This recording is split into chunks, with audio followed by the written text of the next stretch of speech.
The key to success, to scaling, to having a profitable law firm is not what you think.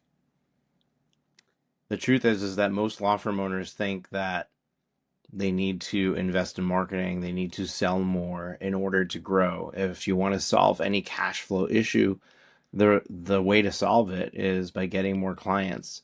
But that couldn't be further from the truth of the reality of what happens in working with hundreds of law firms of all sizes, solos to firms with over 300 people on staff.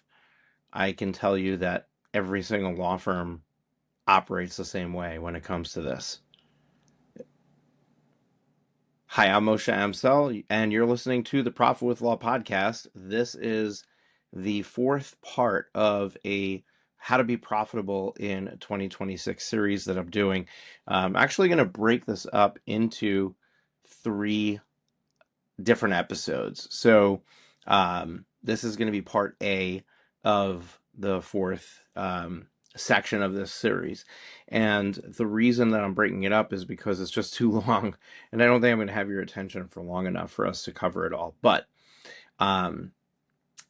guess what? Here's the key. The key to growing your firm is all about hiring people. Now, before you get all tied up, let me kind of lay the groundwork here. We'll start with a solo. We'll go to a larger firm, and I'll just give you the lay of the land. If you're a solo, Clio did a trends report, Clio Legal Trends Report in 2018. If you're not familiar, Clio does an amazing job of releasing every year an annual Clio Legal Trends Report. And those trends reports are chock full of really, really good information for you to understand what's happening in the industry, what's happening with lawyers as a whole. In their 2018 one, I know that that's 8 years ago, but it's, I'm sure, still relevant today if they were to do it again today. In that trends report, they surveyed a couple of thousand solo law firms, and they basically had the law firm owners analyze their productivity, analyze their time. And what they found is, and I'm going to botch it because I didn't pull it up in front of me. Actually, while I'm talking, I'm going to see if I can quickly grab it on my computer. But what they found is that the average solo is doing productive work. So not billing, not collecting, productive work. And I think it's 2.6 hours per day. So I'm gonna pull that up real quick. I reference it all the time, so I have it here in front of me. So 2.4, not 2.6, 2.4 hours a day on average are utilized for legal work. Of those 2.4 hours, 1.9 hours are actually realized, meaning they do 2.4 hours of legal work, they only bill 1.9 hours, and of those 1.9 hours, only 1.6 hours are collected. So if we think about the capacity or the ability of a solo, and I start with solo because there's a lot of solos listening to this show, so we'll start at the bottom. If you think of somebody like an attorney on your staff, if you were not a solo and you had an attorney on your staff, how many productive hours would they have in a day? 5, 6, probably, right? Like they're working for 8 hours. How long are they going to spend on lunch? Taking some water cooler breaks and shopping on Amazon, right? You would expect to have 5 to 6 hours of productivity from them. You would expect them to bill that time, and hopefully you collect all or most of it, right? But let's just say you have the same drop off. So you're going to have 6 hours of utilized time out of them. They're going to bill 5.5 of those hours, and you're going to collect 5 of them. Well, guess what? 5 is 3 times the 1.6 that you can do as a solo. So having an attorney that you hire can do 3 times the amount of work that you can do. Now, there's this very interesting thing about about having the capacity to serve. And it works like this. If you take on too much work and you're doing more than 2.4 hours a day of work, what ends up happening is that other things suffer. You don't have capacity for other things. Now, as a solo, you're doing everything, so it works like that as a solo, but it really works like that across the board with any staff member on your team, no matter how big your firm is. If the staff member is being given more than they can handle, then something's going to suffer. Something is not going to get done. So in the solos example, the solo, if they're doing more legal work, they're going to do less of something else. Guess what they're doing less of? They're doing less of marketing and sales, right? So what happens is you get an influx of work and you get busy with that work and you stop trying to find the next piece of business. And then when you finish that work, all of a sudden now you have capacity. You're not doing billable work. So you're like, oh, let me go and find clients or find work. And what ends up happening is you create this massive roller coaster of revenue in and then no revenue in, revenue in, no revenue in. And it becomes really, really difficult to run your business that way. Let's just fast forward to a very large firm. I'm working with a client, and in analyzing the performance of their sales team, it became apparent that we needed to make some changes. We needed to fix some things. Now, typically when we're looking at marketing and sales, we say we need more clients. The knee-jerk reaction is let's spend more money on our marketing. Well, in this case, when we analyzed and looked at it, we said, well, wait a second. What if we just increase the capacity of the sales team? And their sales team was approximately 25 sales individuals. Well, guess what? We doubled that staff. We went from 25 to 50. And lo and behold, without increasing the marketing spend, as a matter of fact, the marketing spend was pulled back in that process, without increasing the marketing spend, and without increasing the conversion rate on sales, just simply adding capacity, we doubled their output, right? Doubled their sales. Now, there's all that other stuff is still there. In other words, we increase the capacity, but there's still the opportunity to pull these other levers. So now they've got 50 salespeople, and if they're not operating at peak performance, then we have room to make them operate better or more efficiently, which could also drive sales. But the reality is that each person in your business gives you a certain amount of capacity. And the thing that's going to allow you to grow is to have more of that capacity. And where we get turned around is people think that they need to get somewhere financially before they make the next hire, right? So like, oh, I know that we need another attorney, but when we get to another $10,000 of revenue or another $20,000 of revenue a month, that's when we'll be able to cover that attorney's salary. And the problem is that doing that is basically saying, well, you know, the best example I can give is on the marketing side, right? If we say that you need to spend 10% of your revenue to produce the results that you want, right? And you want to get to $10 million, you would have to spend $1 million on marketing, right? But if your budget is, and $1 million is 83,000 a month, right? So if you set a budget of $10,000 a month, are you going to get to 10 million in revenue? No. We know you're not going to get there because you're not putting in the input, right? That's the same thing with staff. The staff needs to be hired first to create the revenue that staff represents. So when we're at a level of we're at capacity, we need to add staff to increase that capacity in order to grow and expand, right? And this is where we also get confused about profitability, right? Because we think, oh, we need to be profitable, so we can't go and spend something before we make it. And that's not really how it works. The way I like to look at this, so as you know, I'm a paramedic, and so I like to look at this from a medical perspective because our bodies are pretty incredible. And one of the organs in our body is the heart.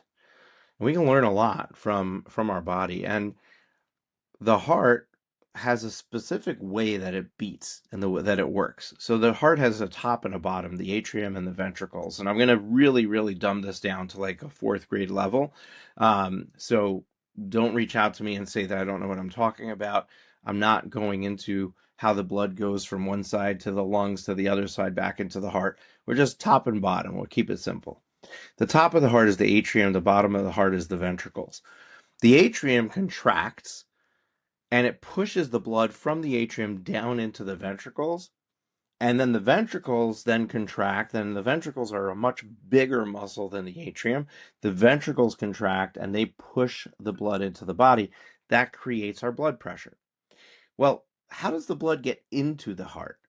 Well, the blood gets into the heart by simply dripping into the heart. So it's through our blood pressure, but the pressure is actually pretty low at the end of the cycle because it's being pushed through the whole heart, right? So you're at the end of the power surge that the ventricles are giving, and it's really using gravity for the blood to just flow into the heart, drip into the heart.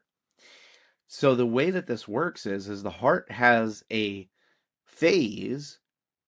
It's called diastole. There's a phase where the heart rests. So it pumps the top, pumps the bottom, and then it rests. And in that resting phase is when the blood fills in the top in the atrium, and then it pumps again. And that resting phase is required. As a matter of fact, I had a condition called supraventricular tachycardia. So basically, my heart would race really fast because I had an extra electrical pathway in my heart. And just to help you understand what really fast is, my heart would go as high as 240, 250, 260 beats per minute. And when my heart would pump that fast, there wasn't a long enough phase for the blood to come in to the heart. And when it would pump that fast for enough time, I would actually get hypoxia. I would start to get not enough oxygen because it was ineffective. The pumping was ineffective, which would ultimately have caused me to pass out if I didn't correct it. Um, why am I sharing all of this with you? Well, in our business, it's the same way. There is a cycle of business. Now, many of you think the cycle of business is we market, we bring in clients, we sell, we serve them, and repeat, right?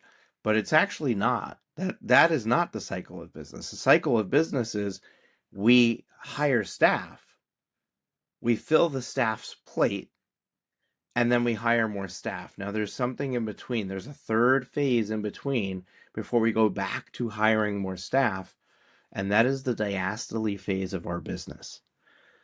So, at every phase of scalability, at every phase of expansion, we should stop and pause and stay there for a little bit.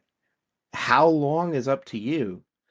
The longer you stay there, the more you get to achieve that profit. Now, at different levels of business, there's different lengths of time you might want to stay there. Early on, you don't want to stay there very long because you're not yet achieving a level of success that makes you feel really comfortable and happy. And then as you get to a certain level, you should start practicing that. So profitability, peak profitability happens when we're fully booked, happens when we have staff and the staff is busy. But the reason why we have it mixed up and we think backwards about business is simply because of the way we started our firm. 99% of law firm owners started their firm saying, I'm an attorney, I'm going to open a law firm, I'm going to serve the clients. So you failed to recognize that you were the capacity. So really, you had to have capacity first. It's just that you were the capacity. The reality is if I were to start a law firm, I'm not an attorney. If I were to start a law firm, then I would have to hire an attorney right off the bat because I'm not an attorney. I can't serve clients. I can't do the legal work, right? So we have this confusion because we forget about who started the firm and we think about what that person needed to do to fill their plate. They needed to market, they needed to sell. And I don't mean marketing as in they spent money on Google. I mean, they had to tell their family and friends, hey, I started a law firm. They had to go to other attorneys and say, hey, if you got any business to send my way, I just opened shop, right? They marketed and they sold. But what they did first was they hired themselves. And this is why we're confused about the cycle. I was trying to think of another way to help the listeners understand, help my clients understand how important this is. And I was thinking, I'm a sports fan. I'm a football fan and a baseball fan primarily, and to the extent that I do fantasy football, fantasy baseball, and I get pretty involved with it. But Simon Sinek wrote a book called The Infinite Game, and that whole book is talking about how business is different. Like a game has rules, and a game has an end. A game wouldn't be fun if it didn't have an ending. But when is the game of business over? When have you won? So I love the book. I love the premise, and really interesting. But I wanted to take another angle here, and that is with offense and defense. And if we think of the staff in your business as your offense, they're the ones that are going to score. They're the ones that are going to get you the money. They're going to get you success, right? And then you think of your marketing and your sales as your defense, right? If we only played defense in a game, it would be impossible to win. All we'd be able to do is prevent the other team from winning. At best, we could have a tie because we have no way of scoring a point, right? No, actually, baseball is a better analogy there. Football defense can actually score, right? They can intercept the ball and they can get a touchdown. Um, but I mean, you can argue that when that happens, the defensive player has now become an offensive player. That doesn't fly in fantasy, but fantasy football, but in reality, anyway. I don't want to start messing up my analogies here. The point is if you only market and sell and you don't grow your team, you cannot win. And most people have experienced this or will experience it if you're earlier in the stage of growing your business, where you bring in clients, but you brought in more clients than you can serve, and what ends up happening is the customer service suffers, and then clients leave. I had this when I started my accounting practice. I started it as a second job. I was working in IT, and I was taking clients at night, and I could only handle so many clients. And then I got another client, and I had more than I could handle. And it took a little while, but a few months later, one of my clients left. And I got another client, and then another client left. And it took a little bit for me to recognize that this was happening. And suddenly I realized, wait a second, I'm spinning my wheels here. I'm working so hard to get the next client in the door, but every time I bring a client in, I'm losing another client because I can't serve them. I don't have the capacity to serve them. And of course, I didn't have enough clients to um, to feel like I was ready to leave my day job, right? Um, if you've listened to part two of the 5-part series. I think it was part two. No, maybe it might have been part three. Part two, yes. I talked about pricing. This compounds the issue because when somebody first starts their business, they're afraid to charge what they're worth, so they end up not charging enough. And I look, so, sometimes it just comes up in somewhere, and I look at what I used to charge for the services I was providing, and it's laughable, right? Like, what was I even thinking? But I have limited time, limited capacity, and I'm undercharging. Of course, I'm not going to feel like I'm ready for the next step. But the reality is that if I don't take the next step, then I'm staying on defense and I'm not going on offense. And the question you have to ask yourself is, are you playing to win or are you playing not to lose? Are you playing to win or are you playing not to lose? And let that sink in, because the reality is many of us are playing not to lose. Many of us are not willing to go on offense. We're not willing to hire the person that needs to be hired to get our firm moving in the next direction, in the next step. And we have these challenges at every stage of business. And it's not that we don't, I mean, even when your firm is really successful and you've got all the money that you need, and it's not a financial question, there's still a lot that goes into hiring somebody. It can still be a bad hire. It can still be that you're creating too much capacity and you're going to have waste until that person's plate is full. All of those things can be true. But the reality is that is the key. That having that person get hired is the key. That is the lever that's going to move the needle forward in your business. There's also, and I'm going to explain this from the mystical side as well as from the logical side, but for the woo people who subscribe to woo, and by the way, I do believe in quite a bit of that. Um, when you create capacity in your business, you send a signal to the world.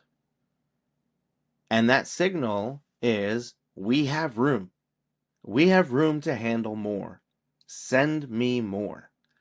What's crazy is that the world fills it. Most people who hire an attorney, hire a paralegal, hire a VA, that person doesn't sit around twiddling their thumbs for very long. How could it be? How could it be that yesterday we only had this much business and now today we've got another attorney and all of a sudden we have twice the amount of cases? And it's because we sent out that signal. We made room for it. We created the capability. On the flip side, if we don't hire somebody, we're sending a signal of saying, hey, wait a second. We don't have room here. Don't send me any more. Now, let's flip that to the logical side for those of you who you're not buying it, right? On the logical side, when you're full, you're not motivated to try to make more sales. You're not going to invest in marketing because you don't have capacity to serve more people. You're not going to invest in sales because you don't have capacity to serve more people. You're not going to make the effort to move the needle. As a matter of fact, if you're the salesperson in your business, you're probably sabotaging your sales process. Most people don't even realize they're doing it. But if you're really busy, are you actually not following up with people after a sales conversation? At least not to the extent that you should if you're truly wanted the sale? Because most people do that and they just don't realize that they're doing it. Subconsciously, you're sabotaging the sale. Subconsciously, you're sabotaging something in your business because you don't have more capacity. So you're trying to slow it down. You're trying to keep it from happening. That's the logical side of this. And when you, on the flip side, if you were to add a person, let's say you hire an attorney, you hire a paralegal, you're now paying for that person. You're super motivated to fill their plate. You're going to do everything you need to do to make sure they're busy, which means you're going to turn the marketing faucet on. You're going to make sure you've got somebody closing the sales. And if it's not you, or if you don't have capacity for it, you're going to hire a salesperson in conjunction with that.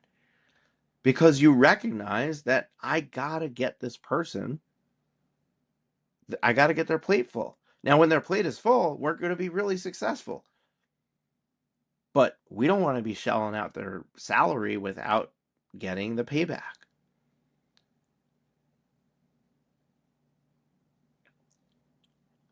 Understanding this fundamental shift of building capacity in your business through people, through human resources, is the key to scale. It's the key to success. It's the key to profitability, because the phases are build capacity, fill capacity, pause. Build capacity, fill capacity, pause. Bring on staff, fill their plate, take a break, live there for a little, make a profit, pay off your mortgage, buy a second home, put your kids through college, right? Whatever the thing is that's next in your life, make some extra money, put it away, and then invest in the next cycle. Investing in the next cycle requires capital. Guess what? When you make some profit and you have extra, you can put that aside and have that war chest to make that next move, to make that next hire. So if you subscribe to that, if you follow that, the only one that's going to be really difficult is the first go around. It's the first round of hiring. After that, it should pay for itself. By the way, once you do start making money, and it should be, I'm like you, like once you get out of solo, every attorney out there should be producing $400,000 a year in profit, total owner compensation. So it could be profit on the books if you're doing tax strategies and you're paying yourself rent and for your house 14 days a year, and you're buying a car and all those things. Yeah, those numbers are going to be different. But if you take all of your owner's compensation together and call it all profit, your salary, your net income, plus all those business expenses that are in the business but are really paying for your stuff, all that together, and you have an attorney on your staff. So if that attorney, if one attorney on staff represents $1 million in revenue, and you're operating at a 40% profit margin, you're making 400,000. If you have two attorneys on your staff, 2 million, 40% profit margin, 800,000. Now, if you're not ascribed to our fractional CFO services and haven't figured out how to get 40% profit margin, maybe you're at 30, maybe you're at 25. But at 2 million, 25% profit margin, still 500,000. 1 million, 25% is 250,000. Not so great. If you're making $500,000 in your business, I'm going to take a quick detour here. If you're making $500,000 in your business, and maybe your spouse works also, so it's even more than that, you're paying 30 to 55% of that in taxes. And the reason you're paying so much in taxes, federal, state, right? You can add it all together, is because the first time you earn that, you don't know any better. And most tax accountants out there are going to do basic level strategies, the things I already talked about, buy a car, rent your house, pay yourself a minimum, reasonable compensation, but not too much on payroll. However, there are advanced tax strategies. There are advanced ways of basically redirecting some of those tax dollars into an investment to get more of those tax dollars back into your pocket. Um, we just did an assessment for a law firm that is doing 3.25 million in revenue. They're going to make $900,000. Their tax bill was going to be, I don't have it in front of me. Their tax bill was going to be 325,000 was their tax bill, and we showed them how they could invest $75,000 and lower their tax bill from 325 to 50. So think about that. $275,000 savings, you put $75,000 up, you have an investment that pays you a return, and you get to keep the other $200,000 that you are going to give to the IRS and to your state. So if you want to talk to somebody on my team to understand how you can take advantage of that, go to profitwithlaw.com/assessment, profitwithlaw.com/assessment. Put yourself on Rivka's calendar. That's our salesperson over on the tax side. She can explain to you how that process works. We start with an assessment. We do a full assessment of your situation, and we show you how you can do this yourself. That was a detour. Let's come back. So what we've done in this episode is we've laid the groundwork of understanding that the key to growth, the key to scalability, is to hire first. In the next episode, we're going to talk about who should you hire. How do you figure out who to hire? How do you figure out what capacity you need? And then finally, in the third, so this 4A, 4B, 4C, in the third one, in 4C, we're going to talk about all the things you need to know about the hiring process, how to position the opportunity, where to look for staff, how to pay them, everything you need to know about finding those people is what we're going to cover in the third one.